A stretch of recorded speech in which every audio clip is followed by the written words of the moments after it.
شنیدن کی بود مانند دیدن. این مردک والا کی دیدن همین موسم حج میشه غزشو میگیره. ای خدا جان همین امکان بده یا برا که یا برام این دفعه تجربه بهتر خوبتر شده است. این دفعه حجم خوبتر هم کمبودیایی که باری اول کرده بودم اصلاح میکنم. همه حضرت هم دلش گم زد گفت میریم. همراه حاجی ها صحبت کرده و تعلیم داده اومدن در همین موضع میقات رسیدن. میقات در جایی که او طرف دیگه به احرام در اومدن ممکن نیست. سلام علیکم برادران شرکت شوفرما مراجعه دارم. میدونم پس این پیروز برادرایی که خنک دارن گردش خونه تیز میکنه، حوصله را بلند میکنه، خودی مانی را بلند میکنه، دمانی اگون میکنه، سر بکار مانی اگون میکنه. همچنین برادرها آدمایی که پیشا و همشون میتونه به نماز میکنن، به حج یادم میکنن، دنیا همین دور در کارش مولا برادرها.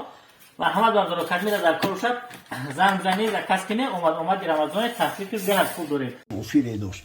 انشالله همین کسی باشه فشار نیست که صحابی باشه. هر کسی محبت داره هرگز انشالله از رحمت پروردگار به نصیب نمیمونه. خداوند متعال در همین دنیا را میتشه، فردا روز قیامت هم میتشه.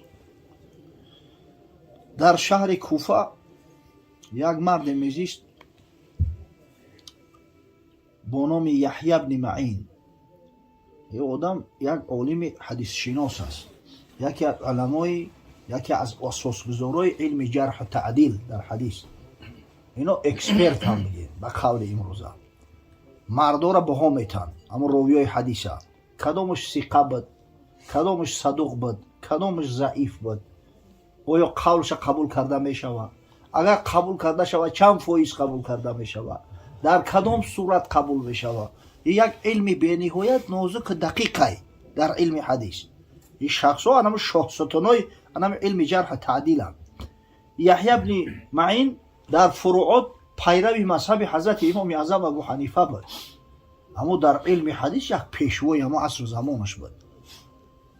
خاصتا همین موضوع حج پیغمبر صلی الله علیه و سلم حجت الوداع را نقطه به نقطه میدانست است. در همون سالها در همون زمان حیات او در روی زمین یگان شخص مثل ای همین حجت الوداع را خوب نمیدانست است. توچکه به توچکه حضرت از کدام در داخلی مکه شد، در کجا سکونت کرد، مینا با کدام راه رفت، در کجای مینا بود، عرفات چگونه رفت، ساعتی چند کی رفت، در کجا قرار گرفت، خطبه را در کجا خواند، در کجا دعا کرده است. حضرت صلی الله علیه و سلم در مزدلفه در کدام موضع بود، در کدام مکان شب روز کرد خواب کرد، کدام ساعت چگونه با برگشت به مینا اومد، در وقت ذبح مال بعد که خلاص شد حضرت چگونه کشت، چند شتر کشت. امروز برای ما را آسان شده است. و برای کتابای تیار داریم، همین تنبلی نه که بگیم بخون انشالله تیاره. ختم که نخونده باشی هستن الحمدلله علمایی که خواندیان میدونن. یا تلفن بگی زنگ بزن بیچاره میگه. اما او زمان کم بود، نادر بود، انگوش شمار بدن بزرگا. به همون خاطر تجار جمع شدن بویا و ثروتمندای همون مکان گفتن یا یحیی گفتن میخواهیم که همراه ما به زیارت خانه خدا براییم. تمام پول و رزخود از حساب ما، حتی معاش روزگار عائلت هم تأمین میکنیم تا برگشته اومدن. فقط همه ما را نشان بده، تعلیم هم بده، راه بلد باشه. همه حج چی خیلی که حضرت صلی الله علیه و سلم انجام داده است هم خیلی انجام بده. هر که حضرت مفت اومده است کی نمیخواد از زیارت خانه خدا. و تو یک چیز نچشی قدرش نمیدونی. آخه قدر زر زرگر بدوند. این کمال محبتی که حاجی ها به زیارت خانه خدا دارن او کسایی که حاجی نشدیه ندارن. او برای که شنیدن کی بود مانند دیدن. این مردک والا کی دیدن همین موسم حج میشه غزشو میگیره. ای خدا جان همین امکان بده یا برا که یا برام این دفعه تجربه بهتر خوبتر شده است. این دفعه حجم خوبتر هم کمبودیایی که باری اول کرده بودم اصلاح میکنم. همه حضرت هم دلش گم زد گفت میریم. همراه حاجی ها صحبت کرده و تعلیم داده اومدن در همین موضع میقات رسیدن. میقات در جایی که او طرف دیگه به احرام در اومدن ممکن نیست. شب بود است. گفتن شب خواب میکنیم، صبح غسل میکنیم، احرام را میپوشیم، لبیک گفتن میدرویم. الکی ماه ذوالحجه در اومده است.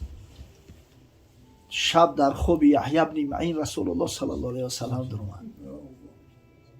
حضرت هم خیلی تبسم خطی نگاه کرد گفت یا یحیی من ترا پزمان شیدم دگیو میگردی ای ترا پزمان شیدگی من زود بیو زود با زیارتم بیو. یه حضرت ای خواه خیز دیگه چشمش لخ لخ یاب شریکاش بیدار کرد گفت که حضرت مرا دعوت کرد من مدینه میرم. خب گفتن حضرت تو را وعده کردی وی وعده خلافی نشونه نفاقه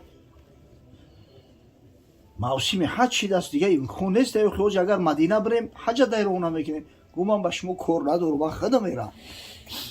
گفتن حضرت بیا یک جای حج کنیم زیارت که خلاص شد من میریم و ما را میریم که مدینه منوره با زیارت انشالله روضه شریفه میریم که میگو حضرت گفت زود بیا من ترا پزمان شدم زود بیا والله من یه لحظه وزی توقف نمیکنم من دیگه صبح حج داد نمیکنم ولی یه هفته و 2 هفته حج رو بیسته جایی که سخن پیغمبر از گفت این وعده شما چی است آخی من جان ما فدای حضرت میکنم ولی سخن وعده او بیسته و خودش تنها میگه طرف مدینه منوره حرکت کرد. وقتی تصور کنید راههای ناآباد یک نفر تنها بسیار مشکلی مشقت داره با سرعت هر چی سریعتر دیگه خوب استراحت هم نکرده است. همین سراسیمه خراک شم در بالای همه شتر خورده در همین مدت چند روز اومد در مدینه رسید. از باب سلام وارد مسجد شد اومد نزد روضه حضرت صلی الله علیه و سلم دعا و درود زیاد کرد صلوات زیاد فرستاد بگه حضرت داود. بعدا 2 رکعت نماز خواند نمازی تحیه و نمازی شکر. در همین رکعت دیگه نماز در وقت سجده خداوند متعال میگه امانت قبض کرد مخلطش بود شیده دست این روی و حضرت همین زود بیا من ترا پزمان شده به همین خاطر این همین در جنت البقیعه گویا پهلو به پهلو هم در مقابل روضه شریفه رسول خدا صلی الله علیه و سلم یحیی ابن معین گور موندند. این مردم از این بشارت زیادتر میشه و همه حضرت محب پیغمبر بود. ایرا که سوالش میکردی از حدیث میگفت است ولی صبر کنه مثل هم حضرت امام مالک واری غسل میکرد است دندانو را مسواک میزد است خچ خوشبو میکرد است میگفت است اگه سوالتون نکنه که من وقتی که بدنم بوی خش نکنه دهنم بوی خش نکنه من جرأت نمیکنم که نام رسول الله صلی الله علیه و سلم به زبان بگیرم. گر نداری از محمد رنگ بو با درود خود میال نام او. یک مرد خدا بود به همین تاجیکستان ما هم آمده بود در جشن امام اعظم ابو حنیفه رحمه الله. شیخ طنطاوی شیخ کبیر اثر شریف از مصر آمده بود به نمایندگی بسیار مردی صالح خوب اینجا استقبالش گرفتن الحمدلله بسیار خرسند خشنود اینجا رفته بود. اما حضرت هم بسیار محب پیغمبر های اما همین خیلی دوستداری حضرت صلی الله علیه و سلم اگه آثارش وقتی میخونی آب دیده جاری میشود.